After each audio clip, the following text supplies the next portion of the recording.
Hello, welcome back. Most of us know Aaron Martens as one of the most talented professional bass fishermen ever lived on planet Earth. His most famous technique is probably the drop shot.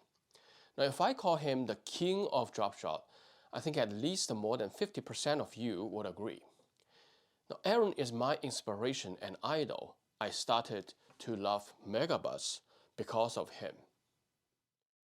Now, 6 years ago, I met Aaron in person, and he told me a story that day. Now, once he took a friend of his from the south to the Great Lakes for smallmouth fishing. His friend had never used the drop shot before that trip. They pulled into a spot and started fishing. And that friend, without paying any attention to what Aaron had told him about the drop shot, simply picked up a drop shot rod and put on a robo-worm and started fishing from the back of a boat. Now, about an hour in, Aaron had to stop fishing to check on his friend, and not because his friend was not catching the fish. Actually, it was the opposite. Now, his friend was out fishing our King of Dropshot 321 from the back of the boat and literally on his first drop shot trip ever. Now, Aaron said they were essentially using the same stuff and were fishing pretty much the same spot. Now, Aaron Martens being Aaron Martens, he immediately sensed that something was not right and carefully examined his friend's setup. As it turned out, because his friend was a drop shot greenhorn who did not even have any clue about the typical hooking method for drop shot. So he essentially stuck the hook randomly into the worm, and that accidentally created a superb drop shot rigging method that automatically outfished King of Dropshot. The reason why Aaron was telling me this story is because I had asked him earlier, what is the first thing you do when your drop shot is not getting bit? Now his answer was, try changing the way you are hooking the bait first before you do anything else. He went on and explained to me the 4 most frequently used hooking methods he uses, and this accidental discovery was the 4th method. Now, I had tested many times myself, and it truly works. So today, I want to show you the underwater footage, why and how it works. Before we get into the hooking method that beat the King of Dropshot, I'd like to start with the 3 other commonly used dropshot hooking methods and do a comparison underwater. Now this way you can see why and how each hooking method is different. As we roll the tape, I'll tell you what Aaron told me about each of the hooking methods. At the end of the video, you will understand when the drop shot is not getting bit, why Aaron's first thing to do is to change the hooking method. So let's begin. For comparison purposes, the bait for demonstration is a robo-worm straight tail 4.5 inch, arguably the most popular drop shot bait. And for the color, what is more adequate than the one and only Aaron's Magic? And the first method is the traditional nose hook.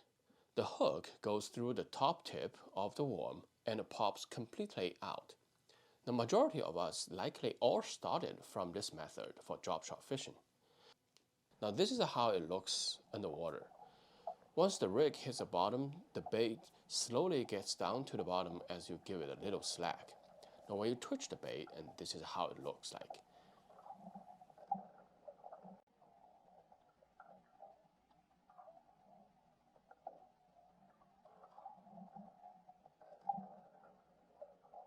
And when you shake it, this is how it looks like.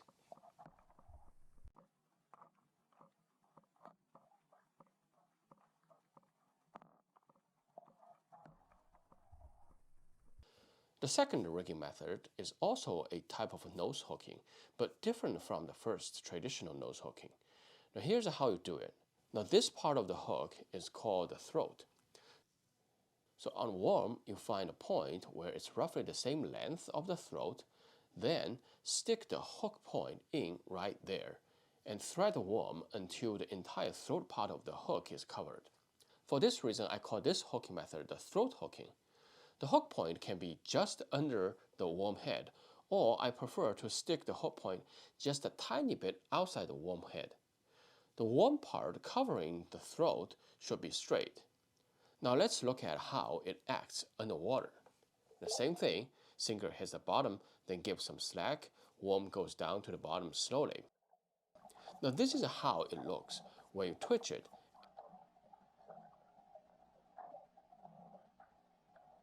This is how it looks when you shake it.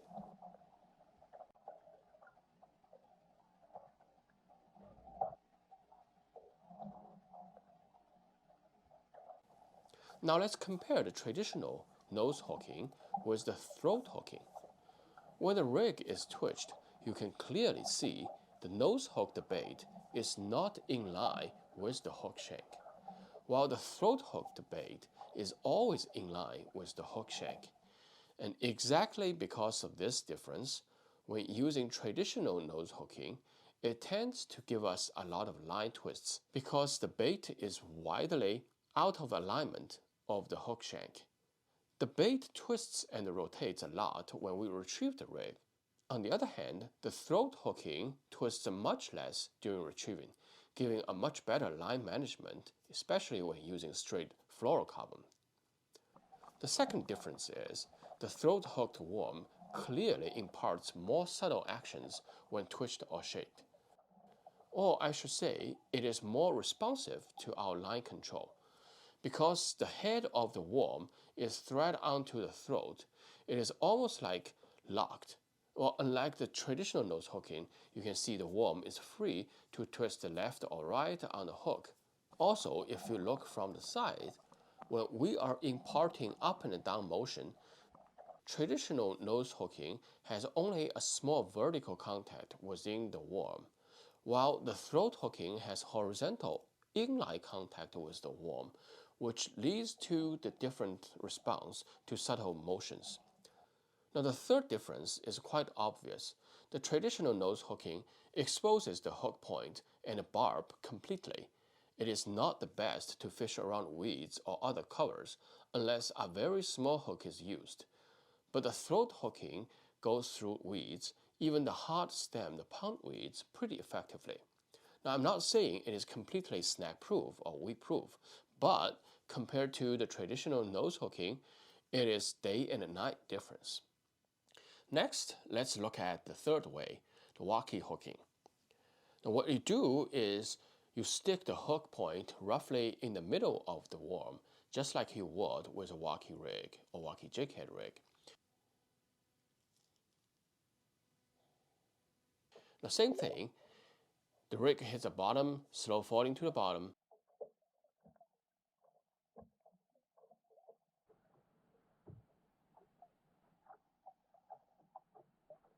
and this is how it looks when twitched or shaked.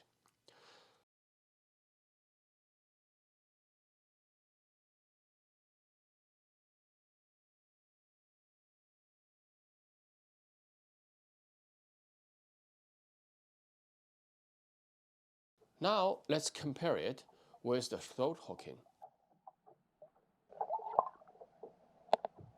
The first thing we notice is the Wacky hooking falls much slower than the throat hooking.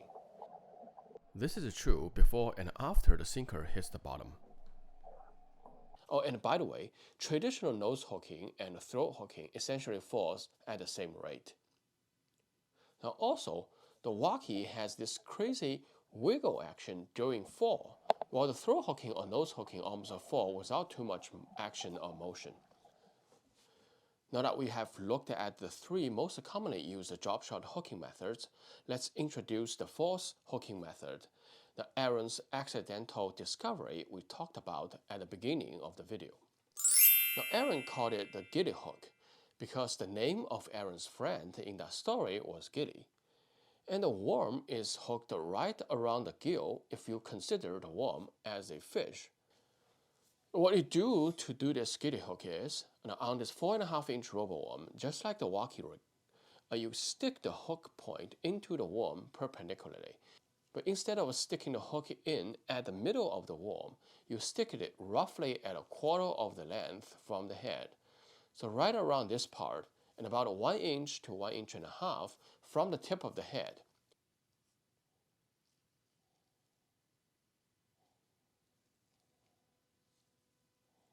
Now let's look at its underwater footage. Now first, this Gilly hook has some action during the fall as well. But more importantly, do notice, upon twitch and shaking, this rigging method injects way more motion and vibration into the robo worm. Now actually, if you try this Gilly hook in your next fishing trip and try shake it, you will feel the vibration of the worm feeding back onto the rod like crazy compared to other hooking methods of the drop shot. Now it's all because the worm is not balanced like the Wacky, and the head part has full freedom to wiggle. Now next, if we put it against the throat hooking and the Wacky hooking, you can see it falls slightly slower than the throat hooking, but faster than the Wacky rigging. Now frankly, it is actually very hard to show the difference of the falling rate within the screen, but you can test it over at least 15 feet of water and by counting down how much time it takes for each of the rigs to hit the bottom. Now these are the main differences of the Gilly hooking, which makes it stand out from other rigging methods. As Aaron said, the Gilly hook is especially suitable for twitch and shaking presentations. It really shines when you want to induce more vibration and attraction onto the drop shot rig. As evident by the underwater footage we just saw, it sends out a lot of vibration and wiggle. Truly a unique way for a drop shot. So in short, let's compare all 4 hooking methods head to head. Now first, falling rate. Now this is extremely important when you're targeting deep water or you're fishing for very finicky or pressured fish. The Wacky hooking is the slowest. A Gilly hook is faster than the Wacky hook, and nose hook and the throat hook are about the same falling rate, and both of them provide the fastest falling rate among the 4. Now, knowing this will allow you to fine-tune your drop shot rig to fit the moment you're fishing. For instance, if you're targeting fish in 30 feet of water, throat hook will get down to the bottom faster than Gilly hook or Wacky. On the other side, if you're targeting those finicky or suspending fish, you might want to try a Wacky rig, the drop shot rig, so as to provide some slower falling rate. Now next, let's compare the action. Now during the fall, Wacky and the Gilly both give decent amount of action, and nose and throat does not give much action during fall. Upon shaking or twitch, the Gilly hook gives the most wiggle and vibration, while Wacky is the next. The throat hook gives a lot controlled subtle movements, and the nose hook gives least amount of control and action. For other practical pros and cons, when using a typical drop shot hook, Wacky, Gilly, and nose do not provide weedless capability, while throat hook has decent weedless capability. And certainly you can also use weedless drop shot hooks equipped with weed guard for Wacky or Gilly and nose hooking. And nose hook gives a lot line twist, while the throat hook significantly reduces the line twist. When the bait is a little thick, or when you have to use small hooks due to pressure, all the typical drop shot hooks will suffer from worsening hookup ratios due to less exposed hook point. But throat hook sees the most negative impact. The plastic can feel the bend while covering the hook point.